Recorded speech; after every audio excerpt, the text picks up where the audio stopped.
Olá, boa noite. Você está assistindo a mais uma live da Casa do Saber. Seja bem-vindo. Estamos iniciando mais uma live da Casa do Saber, uma live do saber, aqui no YouTube, no Facebook e na página da Casa do Saber na internet. Meu nome é Mário Vitor Santos, eu sou diretor da Casa do Saber e sou jornalista.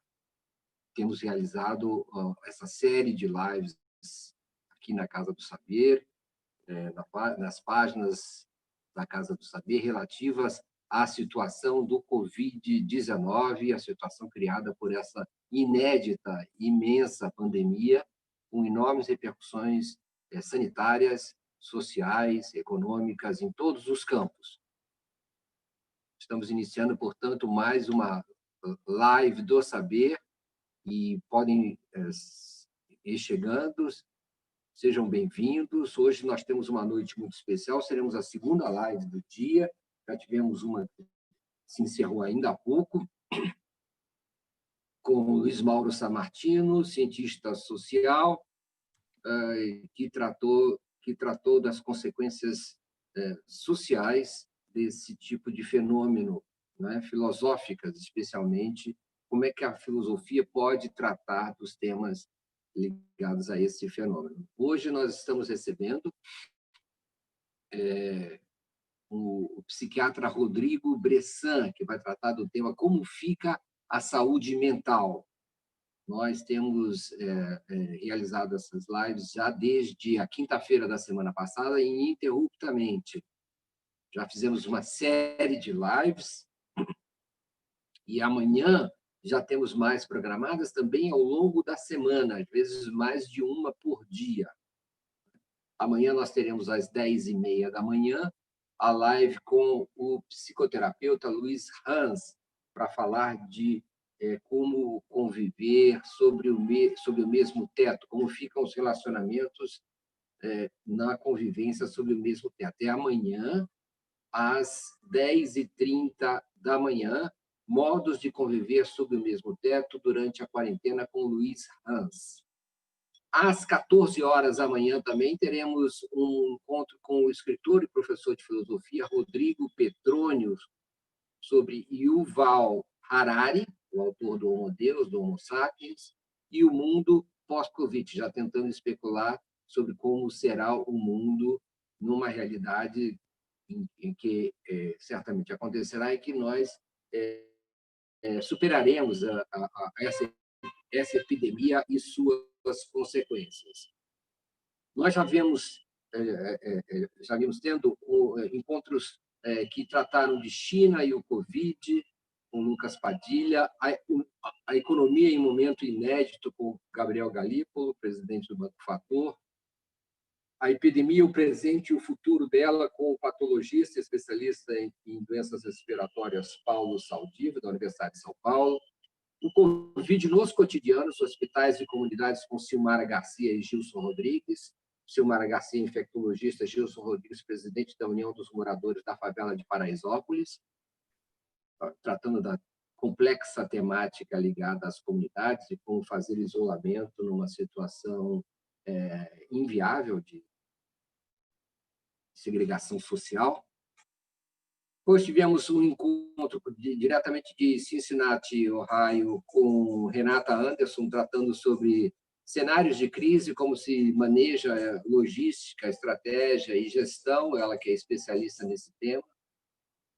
Ontem tivemos dois encontros, um encontro com Pedro de Santos sobre ansiedade e resiliência durante a pandemia, de um ponto de vista psicanalítico, e tivemos um encontro sobre mindfulness, gestão emocional e manejo do estresse, com Marina Neumann.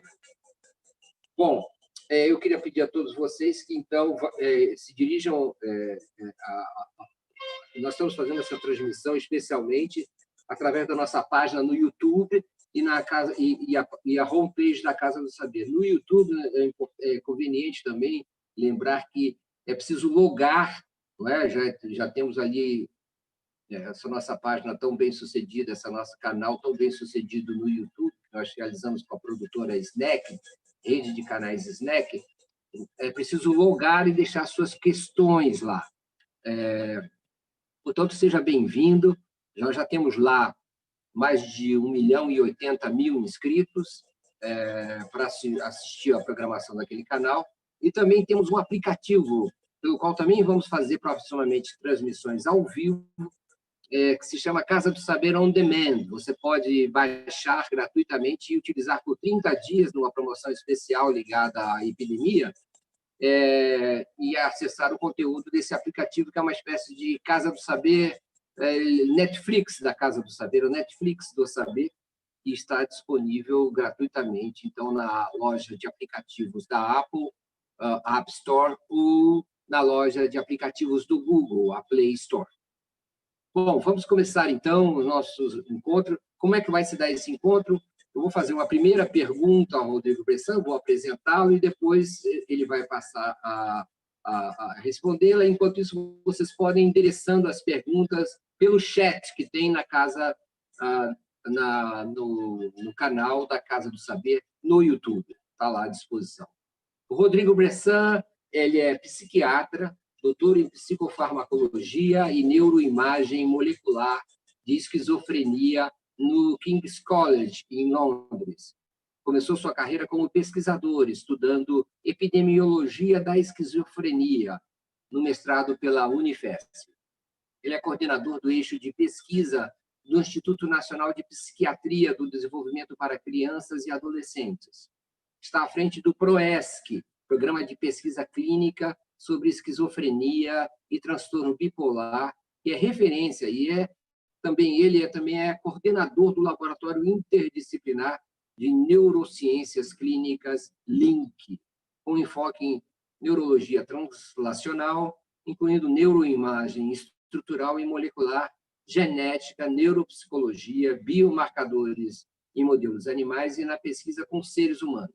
Recentemente, o Bressan fundou o Centro Y-Mind, o Centro Y-Mind de Prevenção de Transtornos Mentais. E lidera o projeto fundamental Cuca Legal, voltado à educação em escolas sobre saúde mental e educação socioemocional. Atualmente, ele produz artigos de alto impacto e patentes científicas, com literatura para educadores e presta consultoria técnica para a formulação de políticas públicas para a sensibilização e anti-estigma de pessoas com transtornos mentais. Rodrigo Bressan, é uma honra imensa tê-lo aqui, agradeço muito a sua presença, agradecemos muito, e a palavra está com você para nos explicar como fica a saúde mental nessa pandemia. Boa noite, Mário. Boa noite a todos que estão nos assistindo nessa sexta-feira.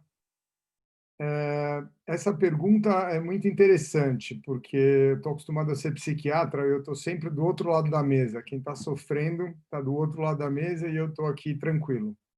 Nesse caso, eu sou uma das vítimas também. Eu sou uma das pessoas que está na quarentena e estou refletindo, além do ponto de vista meu técnico, mas também do ponto de vista pessoal, que estou vivendo essa história toda. É um grande desafio, está acontecendo com todos nós, mas cada um de nós vai interpretar e vai lidar com essas questões de uma forma muito particular. Se a gente tentar encaixar as coisas, os desafios numa certa perspectiva, a gente pode dizer que um dos grandes pontos é a ansiedade que a gente está tendo em relação à propagação do vírus. Não é fácil a gente lidar com o fato de que nós não sabemos quanto vai durar essa pandemia e quais vão ser as consequências. As preocupações com a nossa saúde e com a saúde dos nossos entes queridos. Os sentimentos de incerteza sobre nosso emprego e da economia. O aumento de estresse ligado à interrupção da vida diária e, propriamente, do confinamento que a gente acaba tendo que se submeter. Além das demandas concorrentes que a gente não estava acostumado. Você vai ter que conviver com seus filhos em casa, você vai passar o dia com a sua esposa, você vai deixar de ter o contato com seus colegas de trabalho pessoalmente e vai se preocupar com questões ligadas à vacinação, estoque de comida e coisas desse tipo. E o isolamento propriamente dito. Quando a gente fala de saúde mental, uma das coisas mais importantes é que a gente entenda a saúde mental de um jeito menos estigmatizante. Saúde mental é alguma coisa que todos nós temos e temos que lidar o tempo inteiro. É uma negociação, o tempo inteiro nós estamos lidando com as nossas emoções e como nós vamos concentrar os nossos pensamentos para que a gente realize alguma tarefa ou que lide com o estresse que a gente está vivendo. Então, o fundamental de largada é reconhecer que esse tipo de coisa tem um impacto na saúde mental. Então, a grande maioria das pessoas que abriram e que estão acompanhando a gente aqui tem essa percepção. De toda forma, para as que não estão aqui, é interessante poder falar disso, porque um dos grandes problemas em saúde mental é a falta de alfabetização, letramento em relação às emoções e a própria possibilidade da gente ter um problema maior relacionado à sua saúde mental. Então, na medida em que você tem o que a gente chama de awareness, uma conscientização disso, facilita para que você possa ir para outras questões. E quando a gente está falando de awareness e conscientização, a gente está falando de coisas simples, como a própria ansiedade, como ficar angustiado, como aumentar a sua raiva, como morrer de medo, como ter momentos de descontrole por um motivo ou por outro, como ficar abatido e ter a sensação de que não consegue fazer nada porque está acostumado a um tipo de rotina e tem que implementar um outro. Então, essas experiências precisam ser reconhecidas para que elas possam ser trabalhadas. E as demandas são enormes, tá certo? Uma das coisas que as pessoas costumam trazer quando você fala de confinamento é, bom, pelo menos eu vou ficar em casa. Essa é a reação dos meus filhos. Puta, eu tinha prova semana que vem, pá, me dei bem, não vai ter prova. Aula pela internet é tudo mais fácil. Quando inundou o colégio deles há um mês atrás, eles também falaram que não ia ter aula. Agora eles estavam fazendo prova no sábado, eles passaram a não achar tanta graça de não ter aula. Mas o fato é que a gente vem para casa e fica o dia inteiro em casa nos finais de semana. E o mindset, a forma como a gente encara o final de semana e a presença em casa é completamente diferente do preparo que a gente tem que ter para a situação de quarentena. Quando você vem para o final de semana, você comete excesso, você pode beber mais, você dorme até tarde, você come mais do que habitualmente, o objetivo é mais celebrativo, é um pouco uma festa, você busca praticamente só lazer e encaixa alguma coisa de trabalho. Quando a gente está indo para uma quarentena, isso não faz o menor sentido. A gente tem que se preparar muito, como se fosse uma maratona. Eu fico pensando, colegas meus que não eram grandes atletas, que correm maratona atualmente, são pessoas que levam muito a sério a preparação, a alimentação, correm exatamente como é preconizado e fazem isso com um esforço que não é tão absurdo, só com disciplina. Para essa situação que a gente tem aqui, é parecido. A gente tem que ter em mente que é um mega desafio. E, por causa disso, a gente tem que estabelecer com bastante rigor a gente vai viver. Eu acho que com isso eu dou um start e a gente vai trocando ideia. O que você acha, Maria?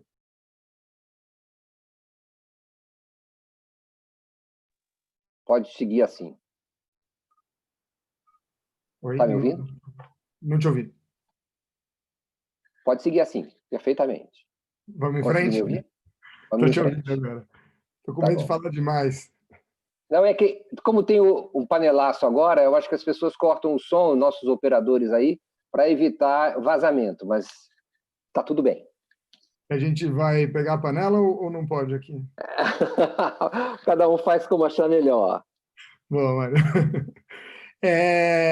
Então, quando a gente fala de estar dentro de uma situação de confinamento, a gente vai tendo que examinar todas aquelas questões que eu enumerei lá no começo, saber, acknowledge, né, perceber a importância de todas essas questões e manejar na nossa cabeça. Então, está tudo acontecendo ao mesmo tempo.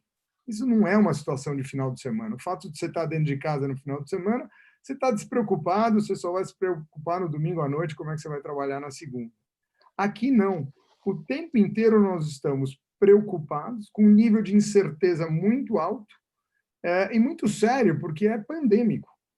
Aconteceu na China e acontece no mundo. Você liga para a Colômbia para um amigo e está acontecendo, você liga para a Inglaterra, o congresso que eu estava organizando em setembro no Rio de Janeiro foi cancelado. Mas as repercussões, elas são muito, muito, muito grandes. E, nesse momento, a gente tem uma busca de informação. A gente precisa de informação de qualidade.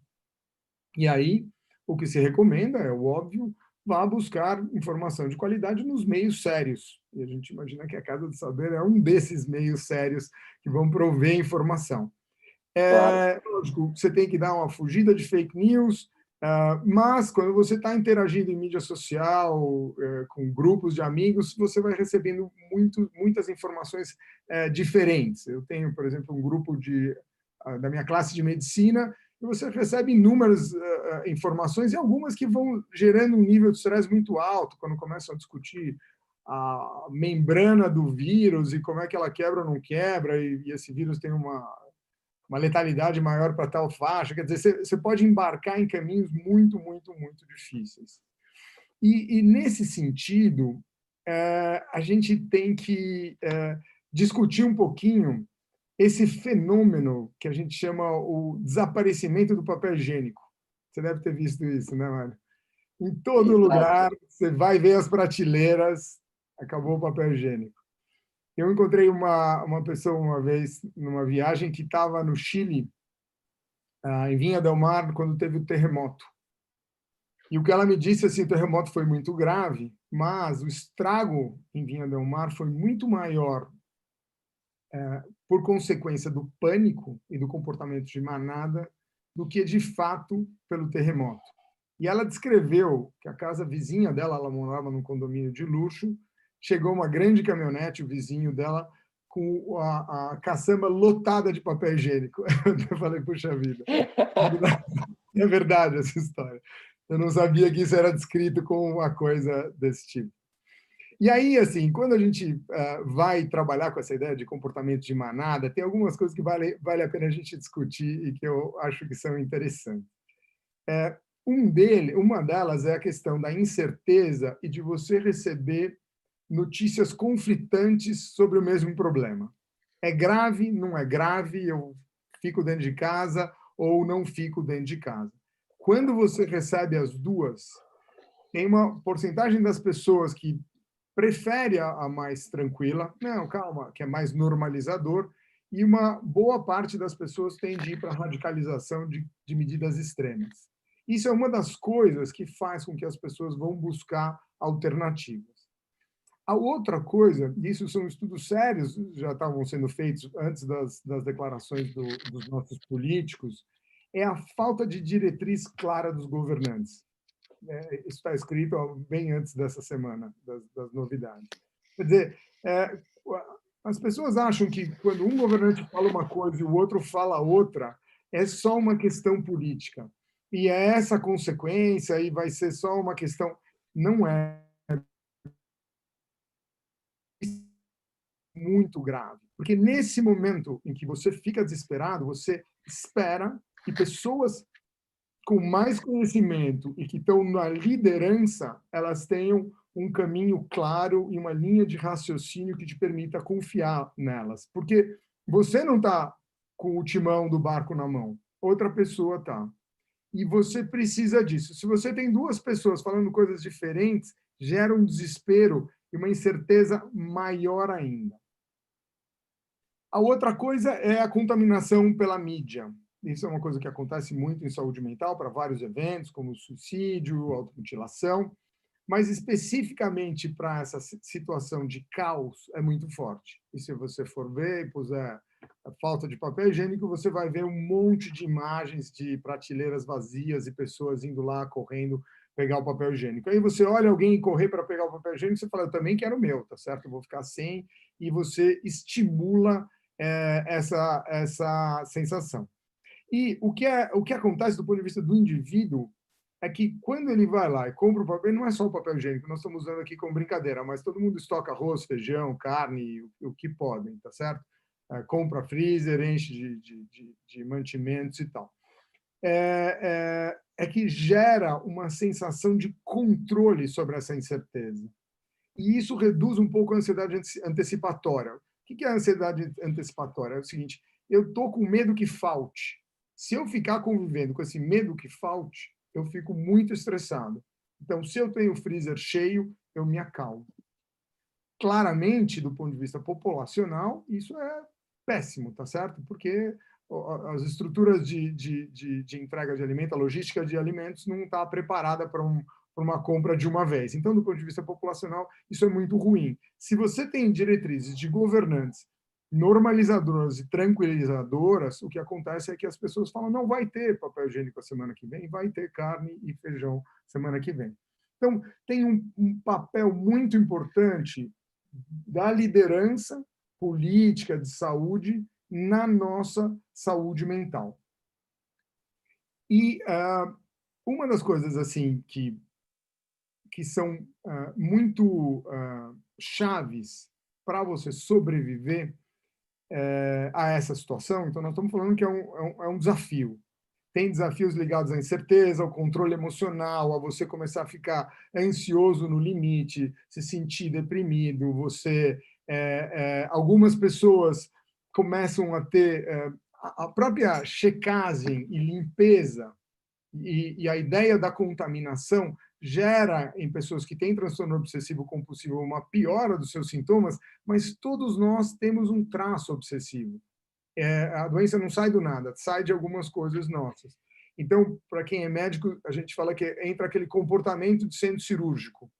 Tudo não pode tocar, você sabe relacionar se o sapato pisou aqui, se isolou, se depois que você tocou ali, você tocou aqui e tal.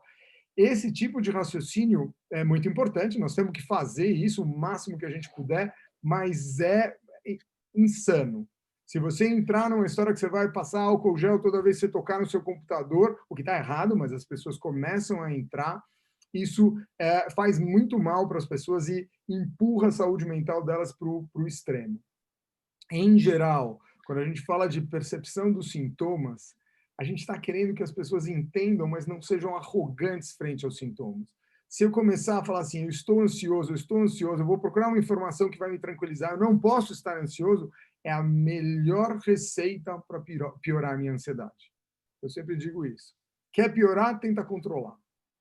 Quer lidar com isso, você precisa ter uma certa humildade, entender que esses sintomas acontecem e daí ir formulando estratégias. Na medida que você consegue fazer isso, você consegue pensar.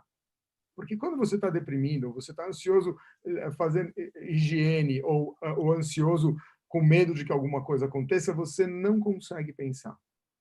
Pensar é uma coisa que parece tão simples. E quem está ansioso pensa, ele fala 1000 coisas, é tudo racional, mas isso não é realmente pensar e ponderar. Isso é uma reação em que a emocionalidade empurra todo o raciocínio e leva para lugares em que é muito difícil você trazer de volta. Então, o que a gente precisa fazer nesses momentos é o que eu chamo de proteger a nossa mente, para que ela possa funcionar para resolver os nossos próprios problemas. A ideia que traz mental é que cada um vai resolver os próprios problemas. Eu posso usar informações de uma palestra como essa, eu posso usar o meu cônjuge para ganhar um reasseguramento, eu posso ler notícias, mas a solução vai sair da minha capacidade de trazer todas essas variáveis e encontrar caminhos nessa história. E aí, quando eu falei de que a gente tem que se preparar para uma maratona e não para uma corrida de 100 metros, significa que a gente precisa de rotinas. Todos os meus amigos que correm maratona têm instruído que vai correr agora 5 quilômetros, amanhã 15, 30, come não sei o quê, não come sei lá o quê, faz tal, não sei o que e tal. Então, aqui a gente precisa disso. Rotina parece uma coisa simples, mas não é nada simples. É fundamental que você realmente planeje por hora. Parece besta, parece coisa obsessiva, mas é chave. Porque estar em casa está associado ao final de semana. Quando você faz isso, você já entra numa rotina de trabalho. Então, um dos objetivos é que você tire o pijama. Bom, é uma delícia passar o sábado de pijama, é uma delícia, mas não na quarentena. Porque ela vai te levar para um lugar onde você não age, onde você não vê o tempo passar. Quando você tem uma rotina hora a hora, cada 2 horas, você vai, assim como na nossa vida normal de trabalho, você vai vencendo etapas. E tem um sense of accomplishment, você tem uma sensação de realização. Eu estou fazendo coisas, eu estou fazendo aquilo que eu me propus ou não. Uma das coisas fundamentais, além de tirar o pijama, é cuidar de si mesmo. Tomar banho, botar roupa limpa, botar perfume. Mas como assim? Nem tem tanta gente que você vai conviver, você bota perfume para ir para o trabalho. Não, bota o perfume que você está acostumado a usar, se sente bem, faz a barba, corta a unha, senta nos lugares onde tem um ambiente mais parecido com uma questão profissional, mesmo que seja a tua cozinha, não importa, mas você formula isso de um jeito que aquilo ganha um lugar de trabalho. É fundamental que você ordene o teu ambiente, botar ordem na casa, organizar o funcionamento das coisas, as refeições, busque comer bem, não é final de semana, não vai ter feijoada todo dia. Essa ideia de usar muito delivery não é uma ideia muito boa. Delivery funciona mais nos finais de semana do que nos dias normais. Então, cozinhar é uma das coisas que gera rotina. Algumas pessoas que têm acesso a profissionais que trabalham nas casas delas têm diminuído carga e pode ser até uma oportunidade para ter mais contato. Comer comidas de qualidade, obviamente, não preciso dizer isso, levam a um benefício. A outra coisa é a atividade física. E aí, de novo, todo mundo reclama que não tem tempo de fazer atividade física. Eu não tenho tempo, eu trabalho muito e tal. Pô, agora tem tempo. E agora tem tempo e não consegue fazer. Bom, mas eu não tenho acesso à academia, meu personal não vem, não sei o que, não sei o que. Tem um monte de coisas que a gente pode falar. E fala mesmo, e tem algum sentido. Mas a gente precisa estabelecer novas rotinas de atividade física. E aí tem que começar a ser criativo e a internet está ajudando um monte, está cheio de live no Instagram, com personal trainers fazendo e as pessoas se engajando, diferentes treinos para diferentes idades, para crianças, mais velhos, alto, baixo, magro, gordo. Quer dizer, tem caminhos para fazer isso e a atividade física tem que lembrar que não é simplesmente fazer exercício pesado, simplesmente subir a escada com mais frequência ou ter uma vida mais ativa já ajuda muito. E aí também tem que ter um componente de lazer. É fundamental que você encaixe o componente de lazer nessa história, que pode incluir você assistir um filme, jogar com as pessoas em família ou com colegas, isso pode ser via internet, se você está morando sozinho. Você pode interagir com pessoas no sentido de lazer. Agora você já deve ter ouvido falar que você tem happy hour virtual.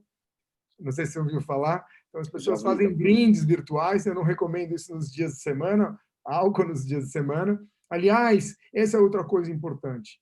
Trabalhar com o uso de álcool e outras drogas que as pessoas possam usar no final de semana. Você precisa de vigor ainda maior nos dias de semana, porque tem que estar na cabeça que é uma maratona. Não adianta achar que vai chegar daqui a pouco. Tem que estar preparado por mais 30 quilômetros. A gente não sabe quantos quilômetros nós vamos ter que correr, tá certo? Então, você tem que estar preparado por uma jornada bastante longa. Uma das coisas interessantes de usar rede social é uma coisa que a gente conhece bastante em saúde mental, com transtornos mentais, que é peer support. O que é peer support? São pares que têm o mesmo problema, a mesma doença e que compartilham. Então, todos têm um quadro de ansiedade, uma claustrofobia ligada ao elevador. E aí as pessoas falam, puxa, eu passei por esse perrengue, tive que subir 16 andares naquela situação, aí eu tive que entrar com o meu chefe, e aí suei no elevador e tal. Uma conversa entre pares sobre essas coisas tem um efeito muito importante para cada uma das pessoas que está vivendo isso. Então, como todos nós estamos vivendo essa quarentena e essa pandemia e essa incerteza, a troca é muito interessante. Ela tem esse efeito de suporte por pares. Isso tende a tornar aquela experiência que é desesperadora compartilhada. Então, se todos estamos, talvez a gente encontre uma solução com maior facilidade. Então, essas coisas, quando feitas com cuidado, porque, obviamente, você pode ligar para aquele amigo seu, em geral, você não liga para ele, ele liga para você para dizer, você não sabe o que está acontecendo na Itália. E quando você tem que lidar com isso, você faz curto. Vamos falar por texto, não por telefone, porque aí você vai tendo que filtrar esse tipo de coisa para conviver melhor. Limitar, dependendo do teu tipo de personalidade, se você é uma pessoa mais ansiosa e o grande problema seu nesse momento é o que vai acontecer, o quantas pessoas vão morrer e tal, se você ficar o dia inteiro ouvindo notícias, você vai ficar num sobe e desce muito difícil, muito desgastante e muito improdutivo. Você precisa ser produtivo para a sua vida. E, sim, receber essas informações e lidar, mas de forma limitada. Então, você vai, para algumas pessoas, 1 hora por dia é mais do que o suficiente. Meia hora de manhã e meia hora à tarde. Escolhe se vai checar o site da BBC ou se vai ver notícias da Globo. Eu não sei, mas tem que escolher e, de novo, encaixar na disciplina. Certo? Ajuda muito. A outra coisa que ajuda muito é o humor. Tem coisas maravilhosas saindo por aí, divertidíssimas, e vale dar risada da nossa desgraça, tá certo? Essa é uma técnica muito, muito, muito boa que faz a gente buscar superação. E eu vou dizer que os brasileiros têm um talento especial para lidar com essas coisas, e a gente vê coisas boas de bom gosto. Lógico que a gente vê coisas de mau gosto, mas de bom gosto lidando com esse momento. É legal. O Rodrigo, maravilhoso, maravilhoso, gente. Acho que palavra melhor do que essa a gente não podia ter num momento desse, né? Quer dizer, uma pessoa que consegue, nós temos o privilégio de ter uma pessoa como o Rodrigo Bressan para fazer para a gente o resumo do que é a nossa vida subjetiva hoje e nos sintetizar aquilo que nos aflige. Essa síntese é muito operativa para a nossa tranquilidade. Talvez ela nem é tão factual, ela fala sobre nós. Ela não fala nem tanto sobre o mundo, ela fala sobre nós e a maneira como nós reagimos diante do mundo. E ela, se eu posso dizer, ela restabelece padrões de normalidade para nossas piores desconfianças em relação a nós mesmos. Então, o fio da suspeita fica um pouco mais esclarecido para nós. Aquilo que se insinua digamos assim, na nossa estabilidade fica ao alcance da nossa compreensão e nos tranquiliza, num certo sentido, e nos prepara para essa maratona que você acaba de anunciar, que é aquilo que é fundamental. Temos que ter energia para enfrentar uma situação que nós não sabemos qual vai ser o limite. E receber essa energia dessa maneira elaborada, ou pelo menos uma estratégia, algum tipo de pista a respeito do caminho a seguir, tem um valor imenso para nós todos, não é? E inclusive, não é? Eu imagino o seguinte: você quase que esgotou o assunto num certo sentido, porque você tratou também você tratou não só de nós, mas dos outros, nós com os outros e os outros sobre nós. Não é? Nós temos, quer dizer, claro que não faltam motivos para preocupações gravíssimas, não é? Para preocupações seríssimas. Ninguém de nós viveu uma situação próxima dessa na vida, em termos de coletividade, em termos de planeta. Agora, Por outro lado, e não param de haver, não é, Rodrigo, estímulos no sentido de ligarmos todos os, digamos assim, os elementos de alerta e de ficarmos em alarme permanente. Estamos chegando no final do mês, não é? Começam a chegar os boletos, as pessoas começam a se preocupar com o dinheiro, não, as regras não estão claras. Para falar só desse elemento tão irrelevante como o dinheiro, por exemplo, não é? Estou brincando, é claro que é relevante. Então, nós precisamos gerir isso, né? Sob pena da gente ficarmos, vamos dizer, aplastados por essa realidade. E as suas dicas contribuem muito para isso. Agora, há aqueles que não têm essa capacidade que nós podemos mobilizar. Você não acha isso? Sim, sim.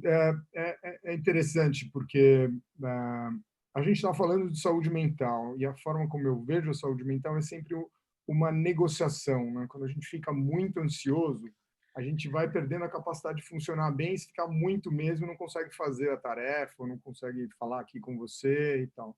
Então, eu sempre tenho que usar estratégias para que a minha ansiedade diminua e eu consiga aqui conversar com você, ou quando eu vou fazer um trabalho, ou quando eu vou ter que achar um jeito de pagar aquela conta que eu não estou conseguindo. Então, o tempo inteiro nós estamos negociando. As pessoas que estão com um problema de saúde mental mais sério, como um quadro depressivo, um quadro ansioso, elas têm que lidar, e é um desafio ainda maior, tá certo? Eu vejo porque eu sou psiquiatra, eu atendo em consultório, e a gente está atendendo por videoconferência, né? E videoconferência funciona muito bem para a psiquiatria. Para outras especialidades médicas que você precisa de exame físico, está um pouco mais difícil. E várias pessoas que já eram atendidas têm estabelecido os atendimentos por videoconferência, mas muitas estão procurando exatamente pela situação de confinamento. Então, pessoas que tinham quadros ansiosos extremamente bem controlados, que a vida já mudou, já está lá na frente. Ela fala, pô, eu voltei tudo para trás, esse estímulo me tirou do eixo e tal. É isso mesmo. O estímulo é muito importante, né? E aí a gente vai tendo, para um estímulo novo, que usar recursos novos, né? A gente tem o tempo inteiro que buscar novas estratégias. Então, mas tem uma dica e uma coisa importante de ver também, é a positividade do momento. Eu não sou muito poliana, que acho que vai dar tudo certo, é tudo lindo, e as consequências vão ser todas maravilhosas. Eu não acho isso. Mas eu acho que é interessante a gente ver que isso vai ter uma repercussão na nossa sociedade. Eu tenho feito muitas conference calls, teleconferências, com grupos grandes para tomada de decisão, para discussões grandes de pesquisa. Você estava falando do Y-Mind, né, que é o Y-Mind, que era o instituto, ele virou agora o Instituto Ame Sua Mente. E a gente tem uma estrutura bonita de transformação, essa ação em escolas, ações de advocacy, né, levar a bandeira de saúde mental para mudança de política e diminuição de estigma. Até meu objetivo aqui tem a ver exatamente com a missão desse Instituto Ame Sua Mente. Mas a gente consegue fazer reuniões que a gente até estava brincando que eram mais eficientes do que do ponto de vista presencial. Porque o que acontece? Quando você entra numa situação como essa, que várias pessoas estão falando, para você falar, você pensa bem, você evita de interromper, e o seu pensamento começa a ficar um pouco mais claro. Então, quando a gente tem disciplina, funciona muito bem. Assim como funciona muito bem as consultas. Agora, se o cachorro entra, se acontece não sei o quê, tal, aí fica muito difícil, né? Então, entra aí. E talvez esse tipo de interação que a gente de confinamento, ele permita uma mudança no futuro. A questão logística nas cidades grandes é muito, muito grave, né? Transporte urbano, locomoção urbana é muito pesada. Bom, pode ser que tenha uma repercussão positiva nessa situação.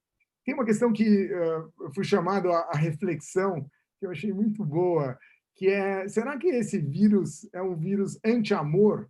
Bom, por que anti-amor? Porque agora não pode mais beijar, não pode mais abraçar, não pode apertar a mão. A gente é latino, né? A gente gosta de, oh, e aí, tal, não sei o quê. Você está lá em quarentena, mas você vê um amigo, você quase abraça a pessoa. E aí o comentário que eu fiz para a pessoa é assim, a gente já teve um vírus que foi o antissexo, né? O HIV teve uma repercussão na sociedade muito importante, né? Se você a epidemia é diferente, essa aqui é uma epidemia que pega a população de um jeito total e muito mais rápido, mas o HIV era muito grave, né? As pessoas tinham quadros muito graves e tal, e o principal meio de contaminação era sexual. Isso levou a muita discriminação, muito preconceito, e foi interessante que, com o tempo, eu acho que a nossa sociedade teve uma evolução grande na digestão das consequências do HIV, em lidar com questões da homossexualidade, do tipo de relação sexual, e levou as pessoas a terem relações sexuais mais responsáveis, eu diria, proteção, compreensão de doenças sexualmente transmissíveis e tal. Então, teve uma coisa muito, muito positiva que, vamos dizer assim, desse limão virou uma limonada. Com esse vírus, eu tenho certeza que ele não é o anti-amor. Ele está fazendo a gente pensar sobre contágio. Se você for ver, essa pelo menos é a minha experiência pessoal, validada por algumas coisas que eu li de sociólogos, as sociedades que são mais aglomeradas e há mais tempo tendem a ter uma relação mais distante. Eu, especificamente, conheço melhor a Inglaterra, onde eu fiz o meu doutorado e morei lá outras vezes, Londres em especial, e Tóquio. As pessoas não tocam nas outras, elas ficam confinadas, mas têm um respeito inacreditável. Assim, ninguém toca, ninguém olha. Essa é uma situação de confinamento por séculos já que existe. Então, existe uma disciplina ligada a essa situação que está. E aí, eu acho que sim vai ter repercussão na nossa sociedade, mas eu espero que não seja nessa situação de anti-amor, porque essa é uma repercussão que seria muito ruim. Tomara que tenha na questão de mercado de morcego com porco e mais outros bichos vivos sendo sacrificados e tal, e não relacionada a esse tipo de coisa. Gente, veja bem, o Rodrigo, ele além de elencar situações em que nós, diversas situações que passam pela nossa mente, acho que também é resultado de uma experiência, uma interação grande com as pessoas já nessa situação. Ele não está falando em teoria, ele está falando já de reações existentes durante esse período com pacientes, pessoas que o consultam. Agora, ele elencou, fez um outro elenco de situações que podem ser positivas, situações de eficiência, enfim, de descobertas de novas formas de pensar, de viver, de circular, enfim, de se mexer na vida, e talvez que possam ser bem enriquecedoras, num certo sentido, não é? Então, nada como a gente conseguir ter essa oportunidade de uma reflexão. Porque a sua postura, Rodrigo, não é uma postura, vamos dizer assim, pode ser que. A sua é um pouco mais do que isso. Pode ser que seja bom, pode ser que haja coisas boas. Não, você realmente já identificou situações específicas em que há um certo progresso. É claro que não dá para prever o futuro, é claro que não dá para também determinar que o descontrole não poderá existir, mas você relativiza e abre espaço para a gente se mover um pouco mais, de forma um pouco menos alarmada dentro desse mundo, não é? Eu vou começar, pessoal, que está nos acompanhando, já tem muita gente nos acompanhando, já tem uma série de perguntas aqui, eu vou procurar fazê-las. Queria dizer para quem está assistindo, pode interagir e enviar suas questões, que elas serão respondidas. E vamos em frente. Então, eu trago uma pergunta do Marcílio Fausto, não sei até que ponto você já não a respondeu. Como realizar na prática atividades para melhorar a saúde mental? Quer dizer, nós estamos falando com gente que está como nós, certo? Confinada, já há alguns dias, semanas, e que já procura estratégias. Você teria alguma coisa a dizer para essa pessoa, o Marcílio Fausto, como realizar? Claro, claro. Eu falei bastante disso, né? Eu acho que vale ressaltar o quanto a rotina é importante. Eu diria que eu colocaria lá no topo da lista. E estratégias para manejar estresse, né? Reconhecer o estresse e desenvolver estratégias ativamente para cada uma dessas situações ligadas à incerteza. Quando você tem uma incerteza muito grande a longo prazo, você precisa olhar para os seus passos. Então, eu não sei o que vai acontecer lá na frente, mas eu sei qual é o próximo degrau que eu tenho que subir. E a rotina permite esse tipo de coisa. Agora, uma das coisas que eu não falei com tanta ênfase é a questão do contato com pessoas queridas. A gente costuma dizer que os filhos têm menos habilidades socioemocionais, porque eles ficam fazendo joguinho eletrônico e convivem menos, jogam menos futebol e tal, mas eles têm uma capacidade de sociabilização na mídia eletrônica muito maior do que nós. Eles são nativos nessa língua eletrônica, né?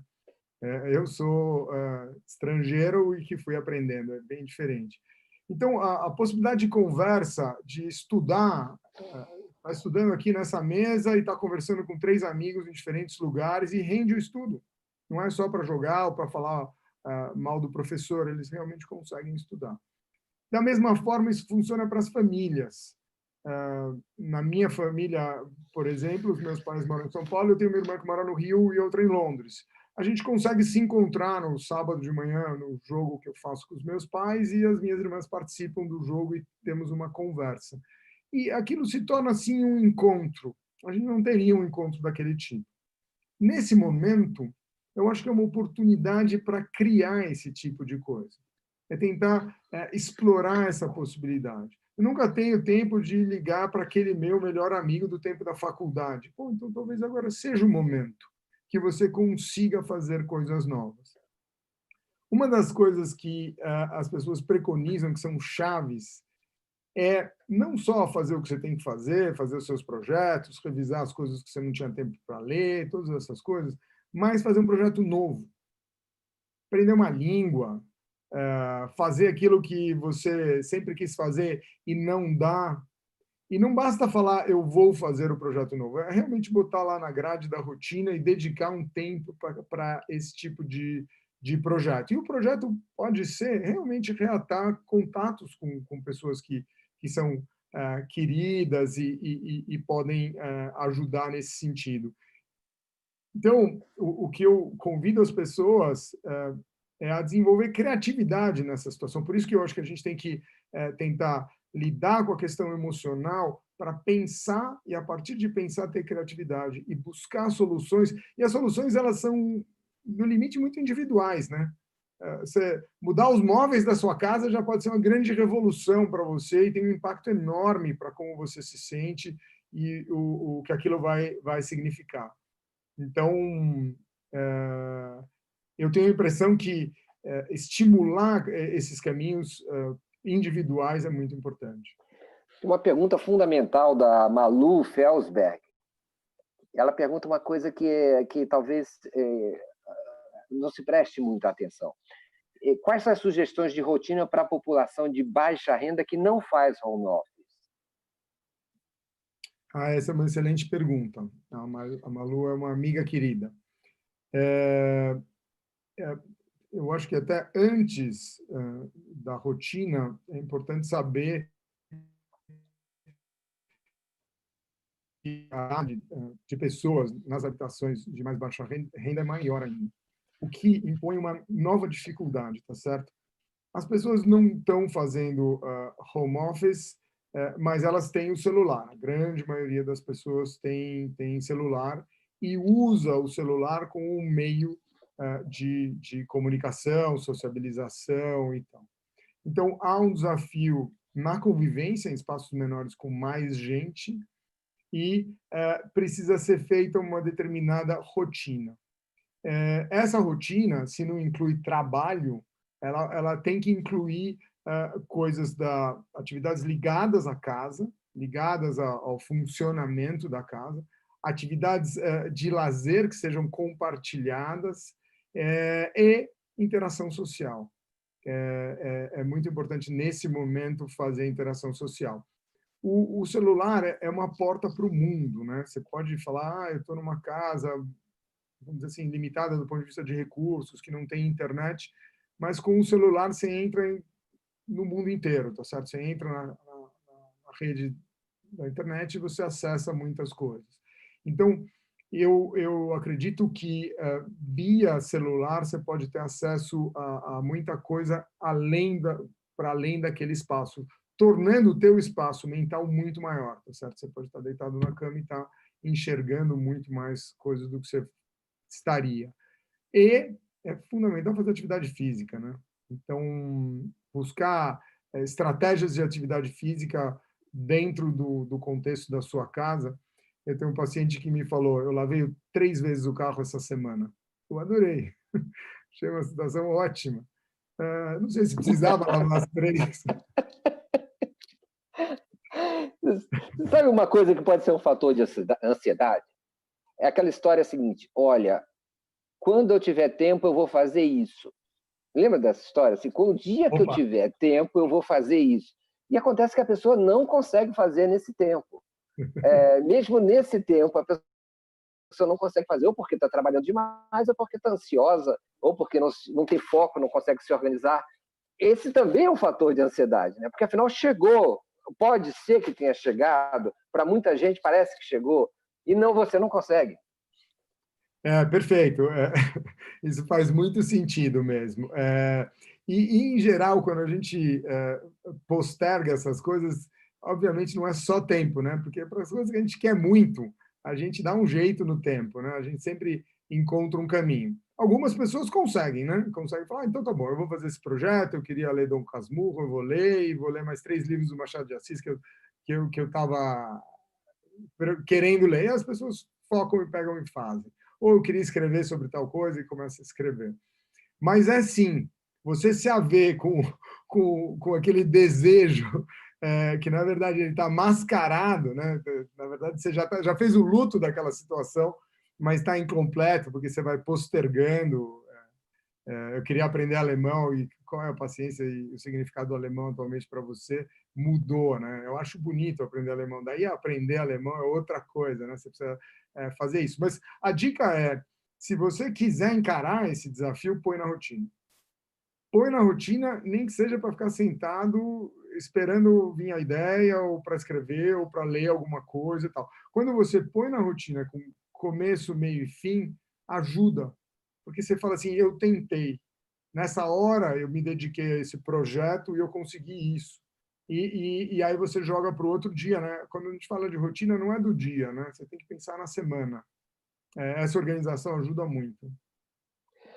A Valdirene Oliveira fala, a falta de concentração nesse momento é um efeito do confinamento ou já era um distúrbio de atenção e a pessoa não sabia que tinha? A falta de atenção, lógico que essas respostas assim genéricas elas são perigosas, né? Porque cada pessoa tem lá a causa da sua própria falta de atenção e tal. Mas em geral, em situações como essas, a falta de atenção está associada a um elevado nível de estresse, de ansiedade. Quando você fica, eu costumo descrever essa sensação como se você estivesse numa neblina, assim, você não consegue ver as coisas, você não vê a nuvem preta, você vê a neblina, você não enxerga onde estão os problemas e onde você vai ter que lidar, e você não consegue pensar, você não consegue ler. É difícil você ler nessas situações, e aí você está ouvindo então você está ansioso, você vê lá 40%, você interpreta 40% de um jeito em vez do outro jeito. Então, a falta de atenção, em senso amplo, assim, está mais ligada a esse nível de estresse. Para isso, que a identificação do estresse é muito importante, porque se você se preocupa com a atenção, você fica tentando focar, em vez de tentar lidar com o estresse em si. Então, tem que voltar o foco para o estresse e lembrar que a gente tem que ser humilde com essas emoções e não achar que você vai resolver na hora. Você vai ter que tentar achar estratégias de normalizar aquela sua sensação, vai tomar um banho, vamos mudar de assunto, vamos escrever não sei o quê, vamos comer uma coisa, e aí depois eu lido com isso de novo. É muito mais eficiente para aumentar a sua atenção do que ficar brigando, eu não consigo ler, eu estou com desatenção. Muito bem.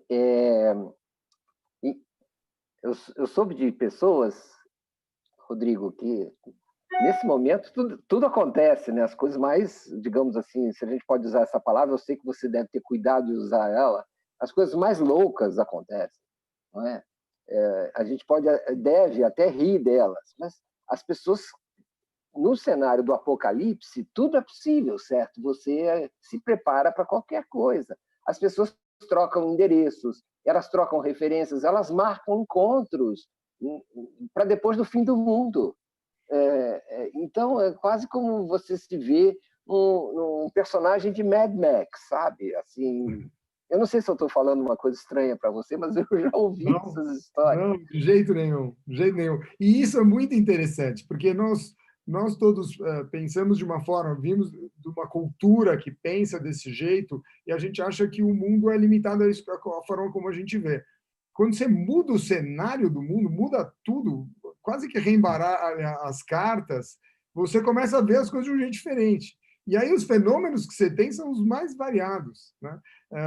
Do ponto de vista de relações interpessoais, do ponto de vista de planejamento, quer dizer, o significado do dinheiro muda, o significado da coesão social muda, a preocupação em mazelas políticas fica muito menor em relação à sobrevivência nossa, tá certo? É uma hora de coesão, e celeumas fazem muito pouco sentido nesse momento, quer dizer, tudo vai ganhando uma nova configuração. Eu tenho tido contato, por exemplo, com empresários num nível de articulação para compra de respirador, para levar comida para alimentação, cesta básica para as pessoas que não vão ter o recurso no curto prazo, né? Porque as pessoas que ganham dinheiro naquele dia para o dia seguinte, elas já estão acometidas nesse momento, tá certo? Então, vai determinando novas formas da gente lidar com essas coisas. Eu tenho acompanhado estratégias que as pessoas estão usando, assim como a gente tem que preservar a nossa saúde mental dentro da quarentena, a gente tem que ajudar muito a saúde mental das pessoas que estão no front, os profissionais de saúde, os médicos, enfermeiros, auxiliares de enfermagem, fisioterapeutas e tal. São situações muito difíceis que eles estão vivendo, né? Aqui no Brasil... Diga. Eu tenho até uma pergunta que você pode emendar aí, que é o do Luiz Mendonça. Ele fala: também sou da área de saúde. Estou trabalhando todos os dias, o estresse está muito alto. Quais as dicas para não surtar? Olha que interessante, não era exatamente o que eu estava falando. A profissão médica já demanda isso, né? Você já tem que lidar com vida, morte, com situações extremas, com as pessoas entrando em situações de desatino, né? Enlouquecendo por conta de relações interpessoais e tal, já é muito difícil. Quando a gente fala das pessoas que estão no front, elas têm duas coisas muito complexas. Além das questões emocionais, elas começam a trabalhar muitas horas. Então, começa a ficar muito puxado, porque você não tem tempo nem espaço mental para digerir as vivências de vida, de morte, de dor, de sofrimento, enfim. Então, para esses profissionais, o desafio é muito grande. Assim. O que a gente tem trabalhado e a gente percebeu é que você conversar com alguém pode ajudar muito. E agora estão disponibilizando serviços de telefone ou internet. Simplesmente discutir situações ligadas ao trabalho. Funciona para aqueles que usam, mas muita gente chega tão exausta em casa que não tem nem o drive de ligar e usar esse tipo de coisa. Apesar das horas dedicadas como é que chama, no plantão, ou serem muito extensas, no meu modo de ver, a atividade física é uma das coisas mais potentes para lidar com esse tipo de situação. e peer support. Como eu tinha dito, que a gente pode contar com os nossos pares, conversar, né, bater papo sobre as dificuldades ligadas à quarentena, médicos, enfermeiros e todos os profissionais que estão lá no front falando entre eles ajuda muito. Assim. Você tem várias pessoas, vários profissionais desenvolvendo quadros de estresse, depressão, e as taxas de afastamento na Itália são muito elevadas, ligadas a problemas de saúde mental. Então, o desafio do Luiz Mendonça é o desafio que está acontecendo no mundo inteiro. E, para ser bem sincero, a minha resposta é: não temos uma resposta definitiva, mas temos que enfrentar e buscar caminhos juntos. Rodrigo, você acha que essas baixas são de gravidade para ameaçar mesmo a continuidade regular dos atendimentos? Sim, sim.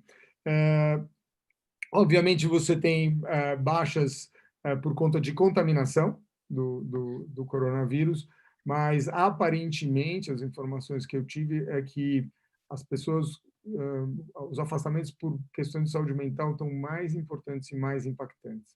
É uma informação assim, que não está publicada, mas são as informações que você recebe. De toda forma,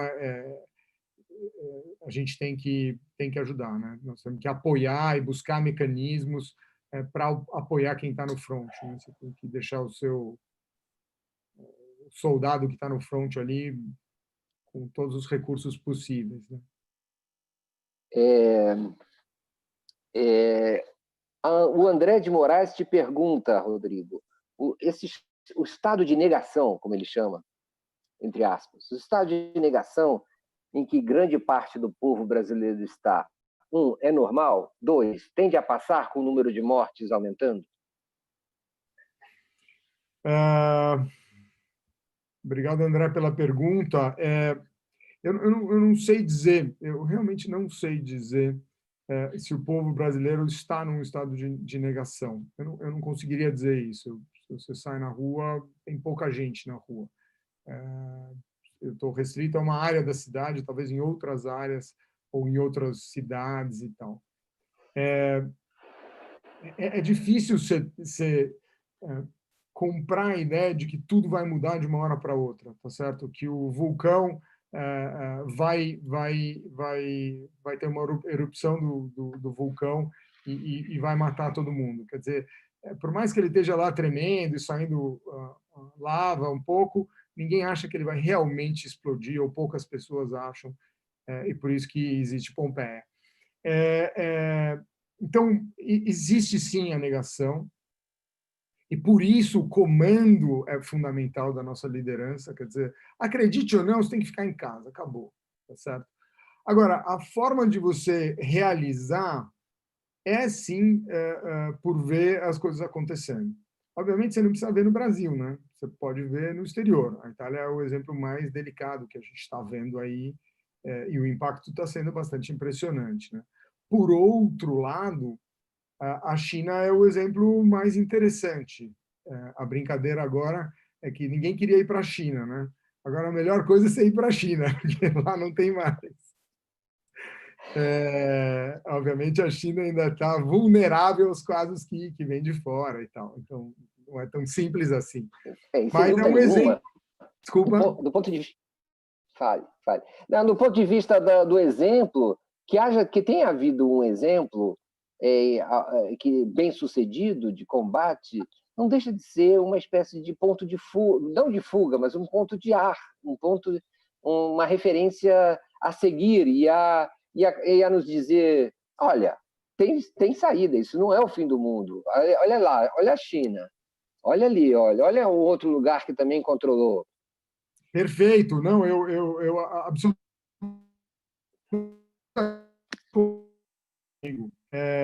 Quando você tem incerteza e você tem um caso de vamos dizer, controle, se dá para falar total, mas um controle muito bom da situação, isso é apaziguador. Aí você tem outros casos que está muito difícil.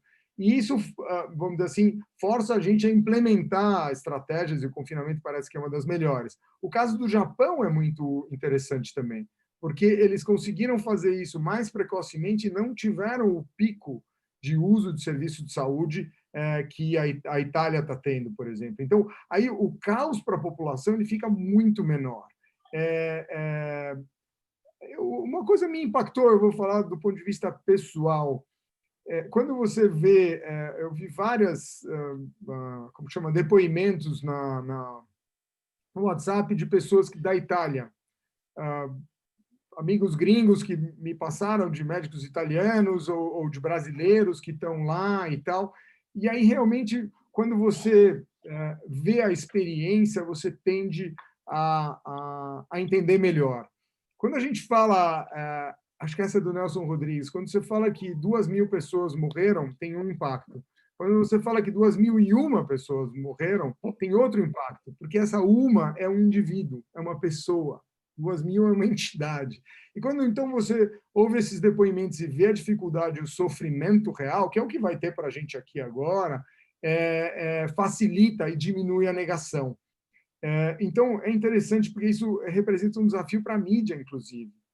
Porque, da mesma forma, a mídia tem que falar que está se esvaziando os supermercados, mas ela também tem que evitar de tornar isso uma coisa horrorosa, porque aí vai, né, naquele sentido da contaminação que eu estava mencionando antes, ela vai piorar.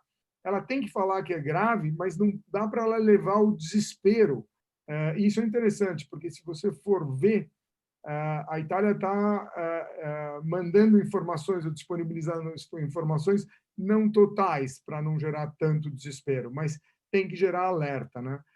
Mas fechando a pergunta do André, quanto mais coisa acontecer, mais rápido a gente vai perceber. Quando você perde um ente querido, ou quando você sabe que o pai de alguém que você conhece faleceu, ou quando um apresentador do Jornal Nacional foi internado e está em respirador, ou estava com respirador, alguém que não estaria, teoricamente, na faixa de risco, isso tem um impacto, sim, do ponto de vista das pessoas, no meu modo de ver. Diminui a negação. O Cristiano Cruz Silva pergunta como lidar com o estresse, que tudo isso gira, e também as compensações. Tem vezes que exageramos na comida, por exemplo. Total, total. Eu vou dizer uma coisa, um dos meus maiores desafios de trabalhar em casa é a questão da comida. Primeiro, de novo, tem que ter aquele raciocínio de que não é final de semana, tá certo? Não vai ter salgadinho, não vai ter aperitivo, não vai ter bebida alcoólica. Porque aí você bebe, come mais e tal. Mas, mesmo que você consiga implementar isso, você tem acesso. Está meio nervoso, vou pegar alguma coisinha ali na despensa, vou pegar não sei o quê, eu vou comer uma pipoca, e isso vai num crescente. De novo, para mim, a estratégia é realmente a disciplina. Sim, fazer o tal do lanchinho, mas com horário, selecionar alimentos melhores, mas fazer tudo a priori. Porque na hora que você está ansioso, você não consegue tomar decisão. Ou você consegue tomar decisão pelo mais calórico, pela maior quantidade e tal. E custa caro, né? Tem algumas cenas dessas de WhatsApp que tem o cara antes da quarentena e depois da quarentena enorme. Tem um detalhe também, que quando nós nos sentimos sob perigo, ou sob real ou imaginário, nós tendemos a querer justamente compensar. E aí você quer trabalhar mais, você quer garantir mais a sua posição, você quer mais, você fica trabalhando em estado de ansiedade, como que a prevenir qualquer, e a super proteger qualquer vulnerabilidade que possa te suceder. Não é comum isso também? É muito comum. Na verdade, é uma estratégia de coping, de enfrentamento, que tem um lado positivo, né? Porque as pessoas, às vezes, conseguem, sim, produzir mais para algumas coisas. Mas na metáfora que eu estava usando, que a gente não está numa corrida de 100 metros, nós estamos numa maratona, não adianta sair correndo. Esse negócio vai ser mais longo, de desgaste muito alto. Então, planejamento é a chave do jogo aqui, no meu modo de ver. A Flávia Cunha pergunta como lidar com a procrastinação no momento que não sabemos qual é o prazo. Boa, essa é excelente. Procrastinação é a regra dessa situação. A gente sempre pode deixar para depois, né? Quando você está trabalhando remoto, você tem prazos, e você tem reuniões que você tem que estar lá na hora, tal. Isso facilita para quem está bem e só está procrastinando, enrolando e tal.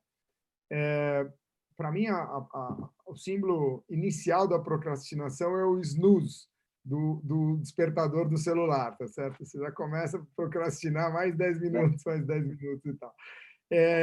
Então, para isso, para mim, rotina e disciplina é o que mais ajuda, tá certo?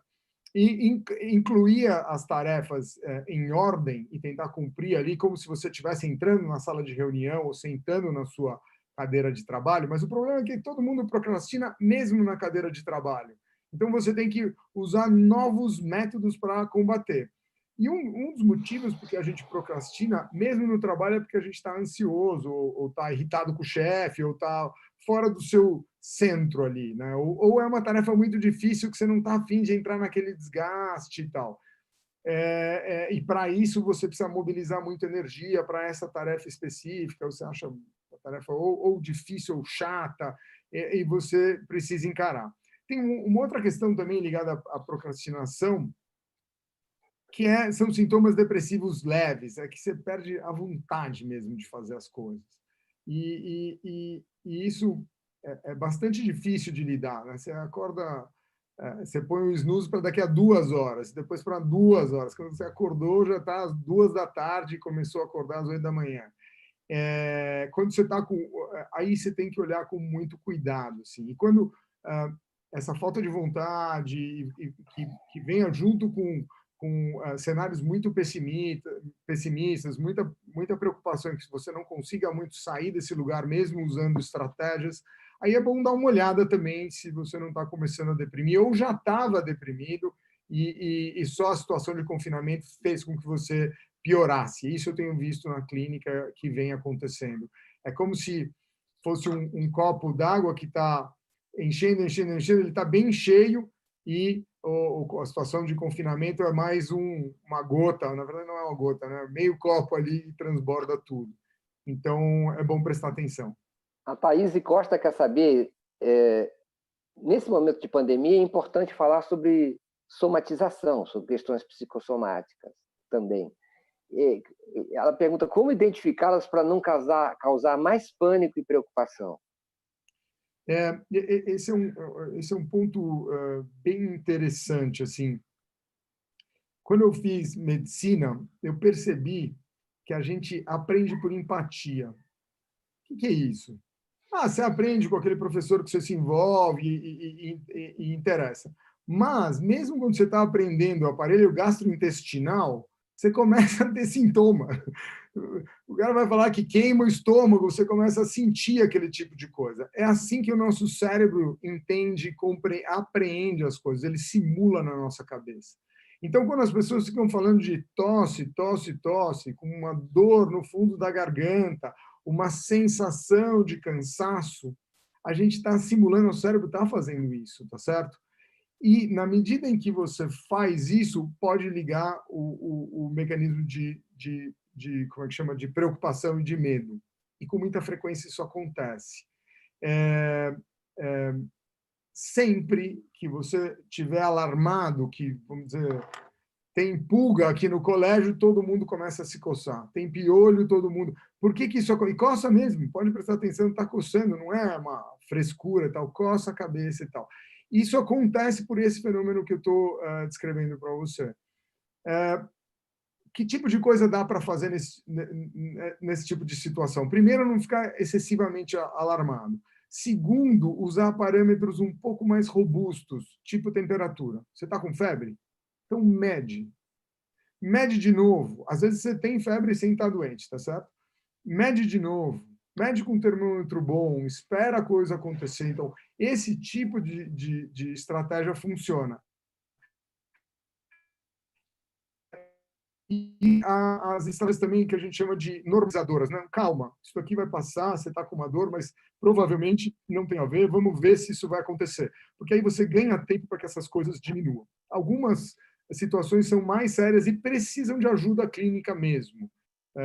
Em particular, eu estava atendendo uma pessoa que eu atendo há muito tempo que tinha lá algumas situações de somatização, elas voltaram, estavam muito bem controladas, elas voltaram. E aí, nessa situação, você precisa de auxílio profissional mesmo, para situações mais sérias, assim, que são difíceis de controlar.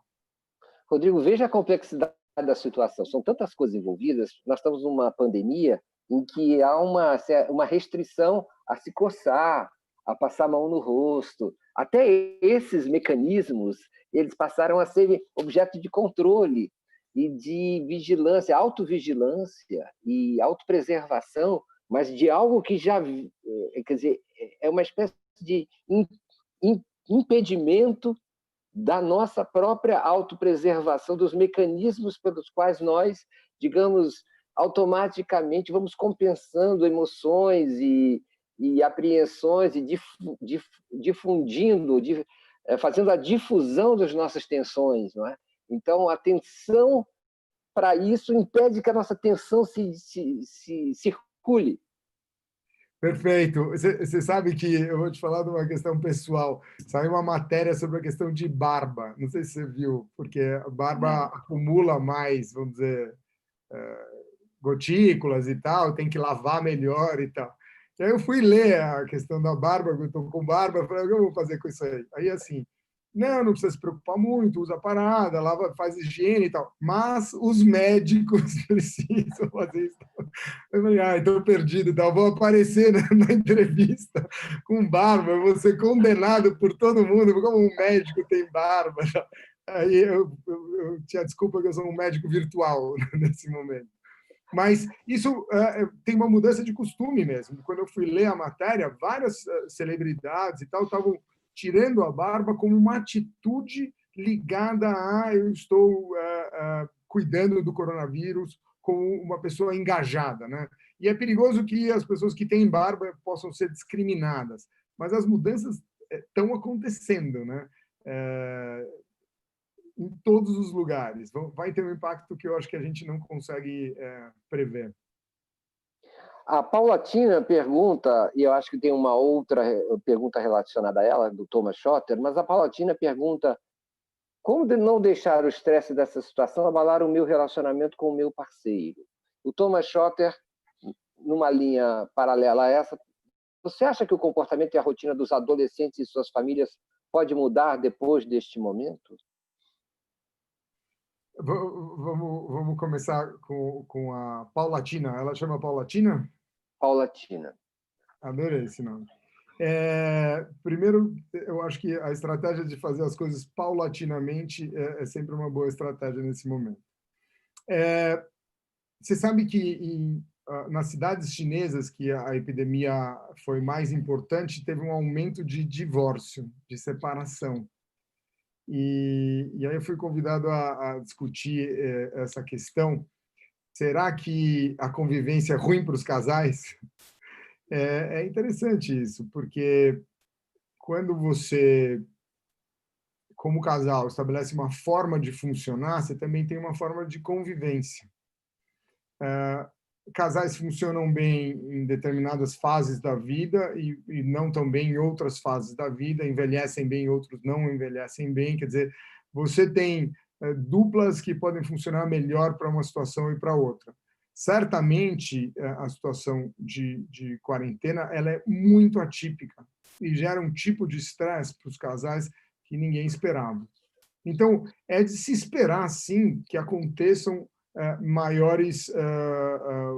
mais discussões e separações. Mas, em contrapartida, vem a pergunta, será que a gente vai ter mais filhos a partir da quarentena? Vai ser o baby boom, o novo baby boom secundário à quarentena?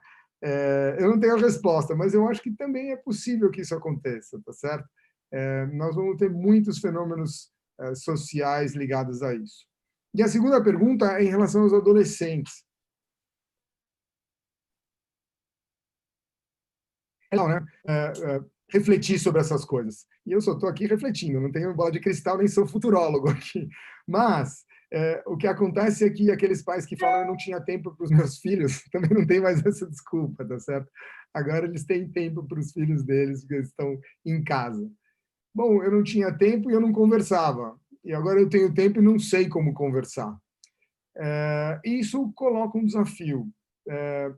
E para esse tipo de desafio, que não é um desafio simples, conversar com o adolescente é um desafio bastante complexo, eu acho que vale tentar e estabelecer estratégias e aprender como, e reconhecer a dificuldade, mas é uma oportunidade para ganhar um tipo de intimidade que não teria numa situação diferente. Então, pode trazer coisas muito, muito, muito positivas para as famílias. Com certeza, a convivência, ela permite isso, e com certeza a falta de convivência que a gente tem por conta da forma como a nossa sociedade está organizada, atrapalha muita coisa.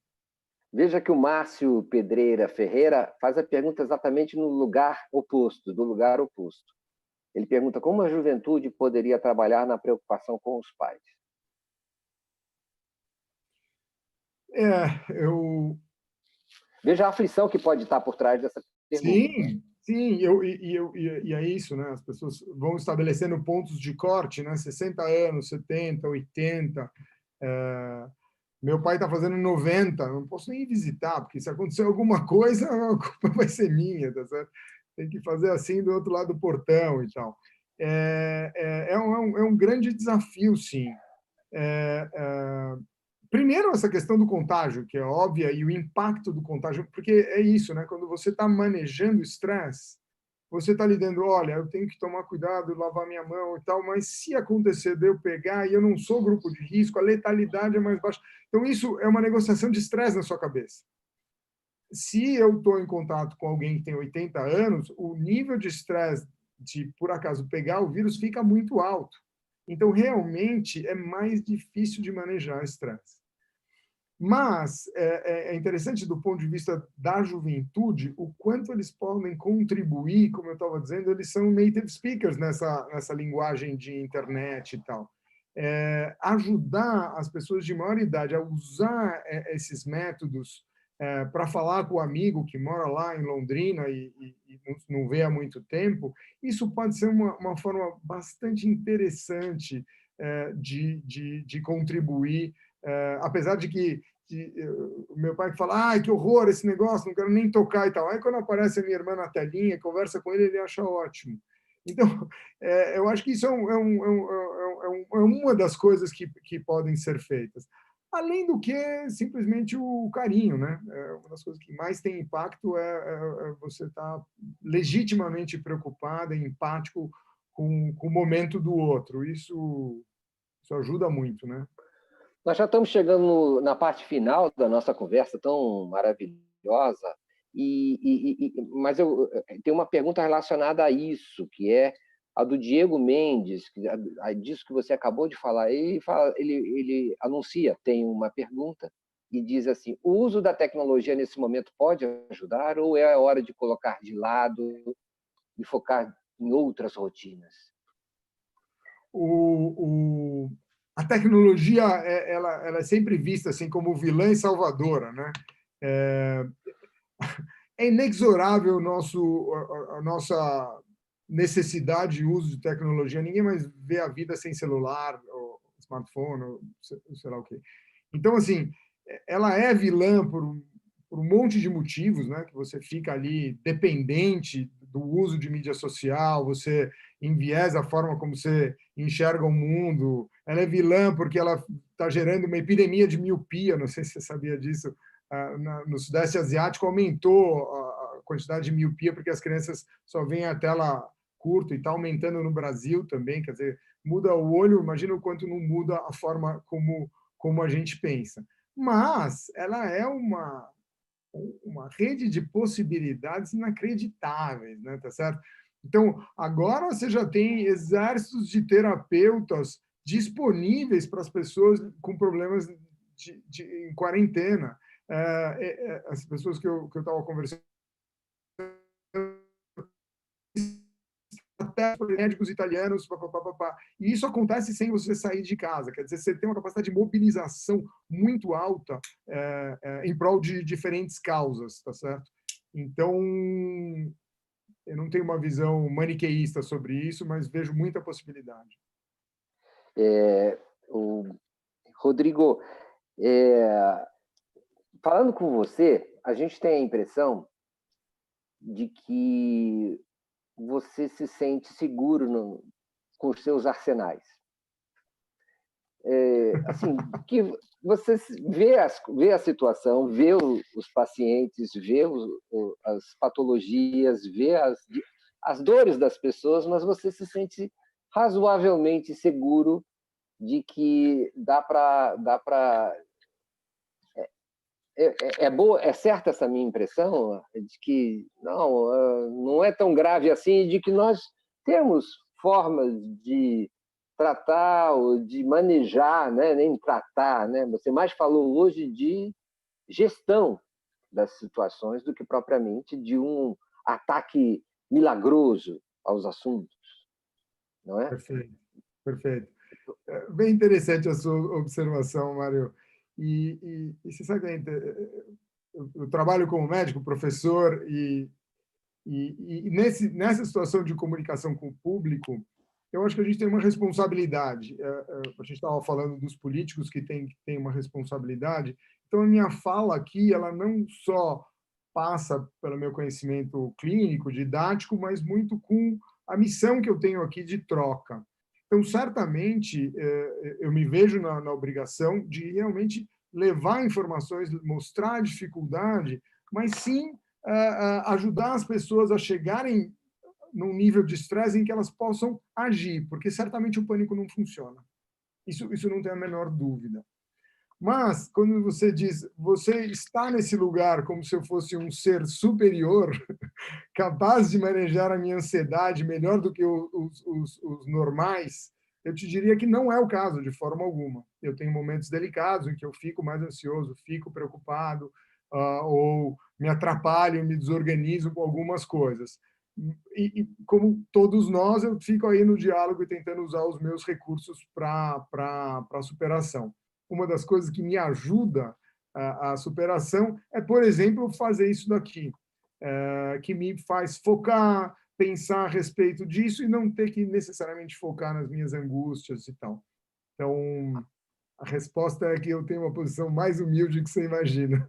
Não, de forma alguma eu queria dizer que que eu estava considerando poderoso. Eu digo o seguinte, que na verdade eu tenho a impressão que você lida com gestão, mas também você sabe que tem algumas armas que conseguem atacar situações tópicas e com razoável grau de eficiência, pelo menos muito maior do que já foi no passado. Sim. Embora as doenças só cresçam no sentido de que a vida ficar mais complexa, mais difícil, e todas essas influências da vida moderna, há também uma série de estratégias e de conhecimento acumulado a respeito desses temas, Sim. não é? Sim. Exato.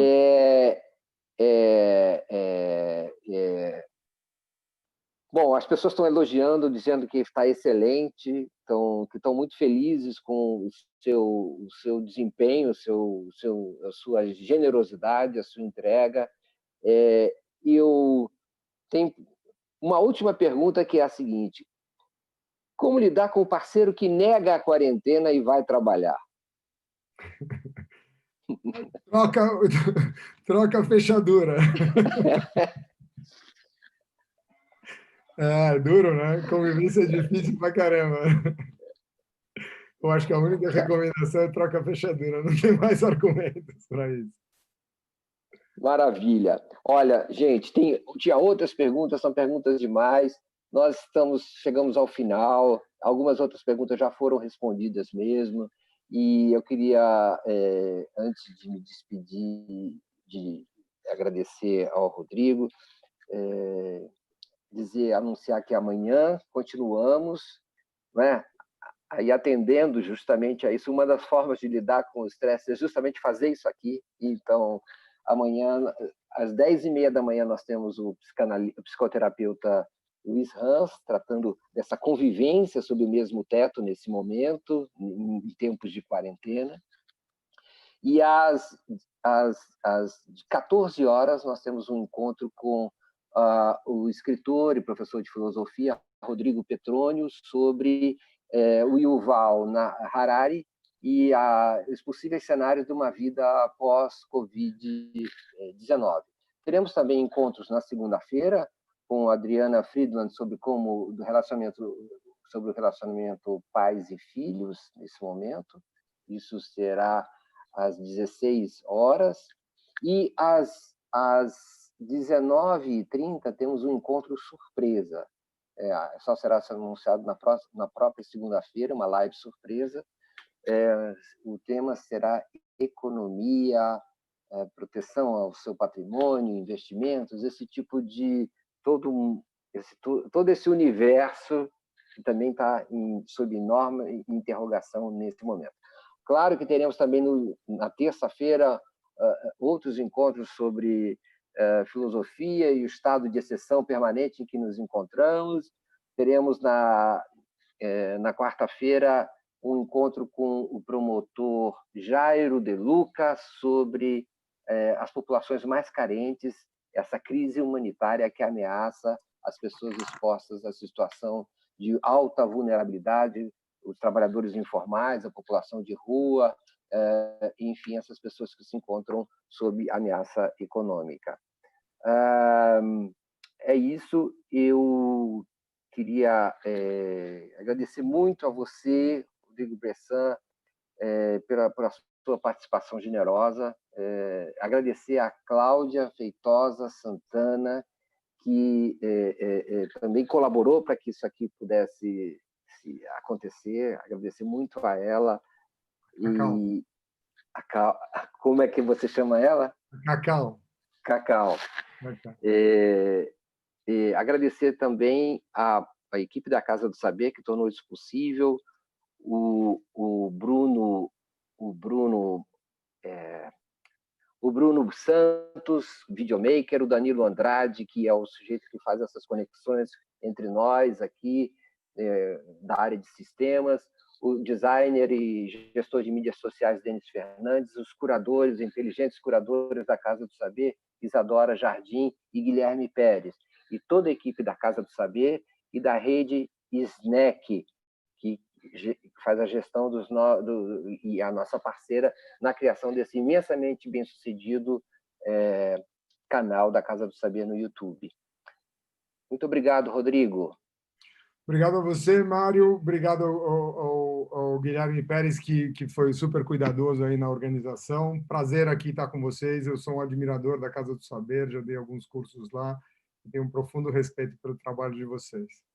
Foi bem legal a experiência. Muito obrigado. Obrigado, pessoal. Até amanhã, então, às 10h30 na próxima live do Saber. Boa noite.